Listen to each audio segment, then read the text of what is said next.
how did you develop your storytelling ability? Yeah, man, it's the reps, right? Like Yeah. like anything else. You want to build muscle, you got to put in the reps over time. Yeah. I think the greatest downfall to most people's success is the fact that they don't do it long enough, right? They don't get hit enough. They don't go through they don't put in the reps enough, right? So like I look at what I did, right?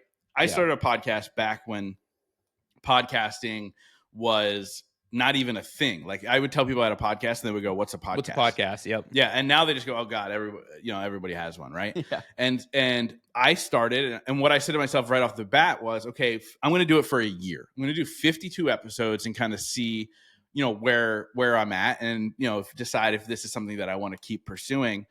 And I'll say this: nobody listened for a long time. Like I was getting 30, 40 downloads. If I had a bigger name on the show, I'd do a couple hundred downloads, so on and so forth.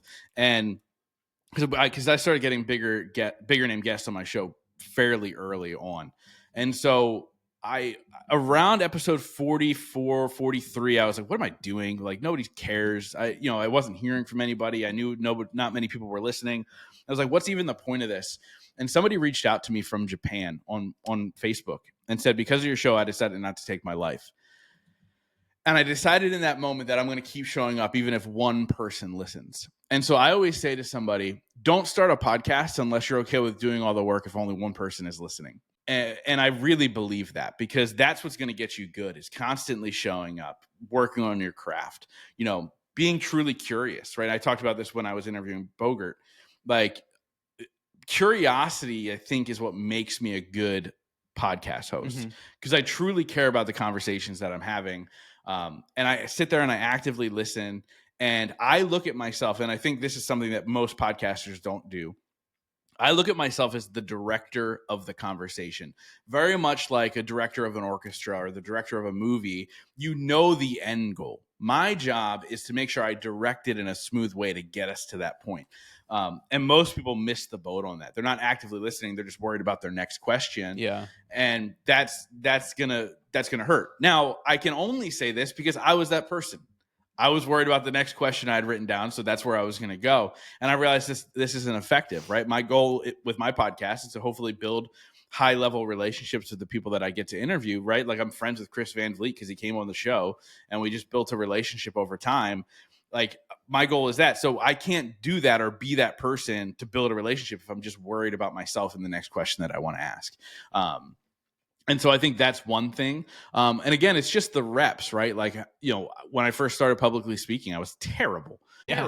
Like, you know how people have catchwords when they're speaking, right? Like they'll say a certain word a lot, which by the way, as a podcast host, I do. I say, I love that. I love that all the time is my catchword when I'm Yeah.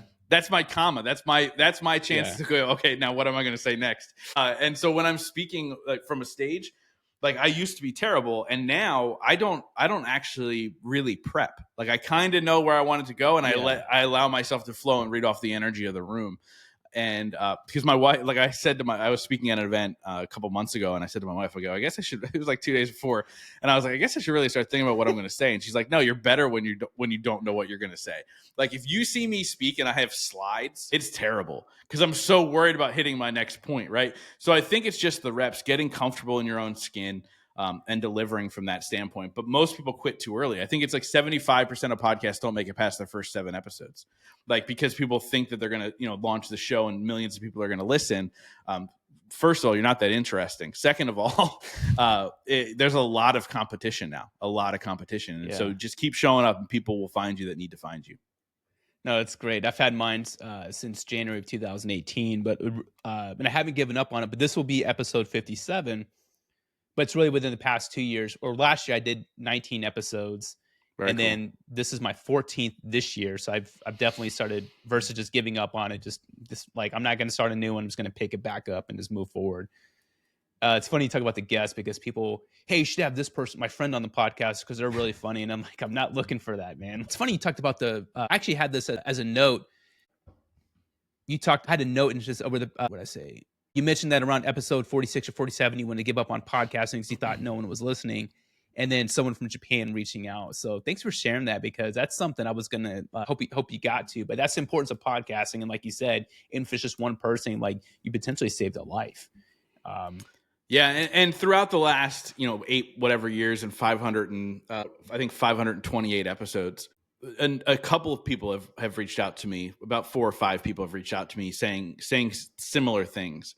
But it's really a humbling thing, right?